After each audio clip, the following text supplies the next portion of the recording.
بندش آج کل استعمال کیا جاتا ہے، اور عاملین سے پہلے میں معذرت کر لیتا ہوں، اس 1500 سال کے اندر یہ لفظ آپ نہیں سنیں گے.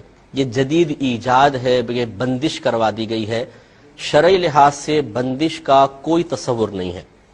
میں بارہا اس پہ کلام کر چکا ہوں کہ اس طرح لوگوں کو گمراہ کرنا بالکل شرعاً جائز نہیں ہے. میں اس کویسچن یہ کرتا ہوں کہ یہ بتائیے کہ بندش کا کیا مطلب ہے. اگر آپ کہتے ہیں کہ جی رشتوں میں بندش ہے، اولاد پیدا ہونے میں بندش ہے، نوکری میں بندش ہے، کاروبار میں بندش ہے، کیا آپ یہ کہنا چاہتے ہیں کہ اللہ تبارک و تعالیٰ تو آپ کو کاروبار چلانا چاہتا ہے لیکن اس نے بندش قائم کر دی؟ اللہ تعالیٰ تو اولاد دینا چاہتا ہے لیکن اس نے بندش کر دی. اللہ تعالیٰ تو رشتہ کروانا چاہتا ہے، اس نے بندش کر دی.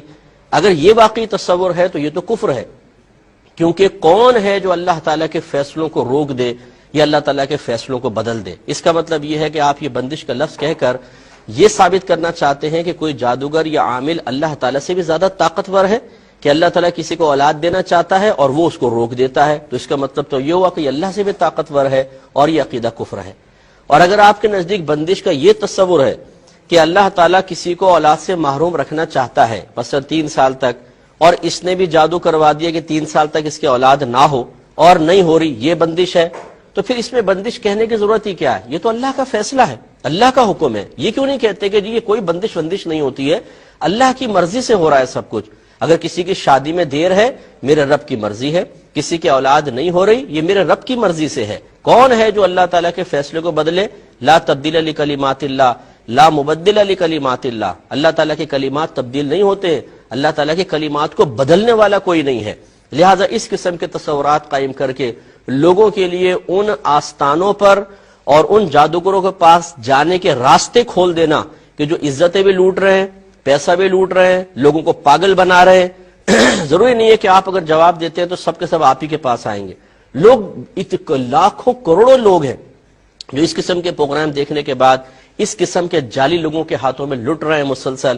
اور اس کا ذمہ دار وہ شخص بھی ہے جو مکمل شرعی تعلیم کے بغیر اس طریقے سے جوابات دے تو وہ قابل گریفت ہے. لہذا بندش کا کوئی تصور نہیں ہے بھائی جان. صحابہ کرام علیہم رضوان صرف ایک عقیدہ رکھتے تھے، اگر ان کو کوئی کسی چیز کے رکاوٹ محسوس ہوتی وہ کہتے میرے رب کی مرضی ہے، ہم اپنے رب کی رضا پر راضی ہیں. تو وہ اطمینان رہتا تھا، قلب بھی مطمئن، ذہن بھی پرسکون، ایمان بھی مضبوط. آج ہمارے ایمان اتنے کمزور ہو گئے کہ اللہ تعالیٰ کی آزمائش کا تصور ختم. اللہ تعالیٰ سے امیدیں معاذ اللہ منقطع ہوتے ہم نے دیکھی ہیں. عاملوں سے امیدیں لگا بیٹھے کہ یہ عامل کرے گا جو کچھ کرے گا، اولاد یہی دے گا، رشتہ یہی کروائے گا، کاروبار یہی چلوائے گا. بولتے ہیں یار اللہ سے تو دعائیں کر کر کے تھک گئے معاذ اللہ، اب کون ہے جی؟ یہ بابا ہے. ارے بابا، یہ بابا بیچارہ کیا کرے گا؟ بابا یہ اگر کچھ کر سکتا ہوتا تو یہاں کیوں بیٹھا ہوتا؟ آپ ان سے یہ کیوں نہیں پوچھتے؟ یہ تو بادشاہ بنا ہوتا. اگر ہر چیز کو اپنی مرضی کے موافق کرنے پہ قدرت رکھتا، جو یہ بڑے بڑے دعوے کرتے ہیں اور دیواروں اور پوسٹرز پہ انہوں نے لکھوایا ہوا ہے، تو یہ تو پرائم منسٹر ہونے چاہیے تھے اس وقت پورے ملک کے، اور سپر پاور بن جانے چاہیے تھے، کیونکہ اپنے تعویذات استعمال کرتے، اپنے اوپر دم کرتے اور پہنچ جاتے آسمانوں پر. لیکن ایسا نہیں ہے. وہ آپ کے پیسوں کا محتاج شخص بیٹھا ہوا ہے اور آپ اسی کے قدموں میں گر کر اللہ تعالیٰ کو فراموش کر کے اور اپنے ایمان کے خلاف کام کر رہے ہیں. یہ بالکل قطعاً غیر مناسب ہے. کوئی رکاوٹ کا تصور نہیں ہے. یاد رکھیں اللہ تعالیٰ فاعل حقیقی ہے. اس نے دنیا میں ہمیں اس لیے نہیں بھیجا کہ ہماری مرضی کے موافق ہر چیز ہمیں مل جائے، بلکہ اس نے اس لیے بھیجا ہے کہ وہ اپنی مرضی کے مطابق ہمیں زندگی گزارنے پر گویا کہ مجبور کرے گا، اور ہمیں اپنے رب کی رضا کے مطابق زندگی گزارنی ہے. اس نے جو ہمارے حق میں فیصلہ کیا ہے ہم نے اس کو قبول کرنا ہے. اسی کا بدلہ آخرت میں اللہ تبارک و تعالی ہمیں عطا فرمائے گا.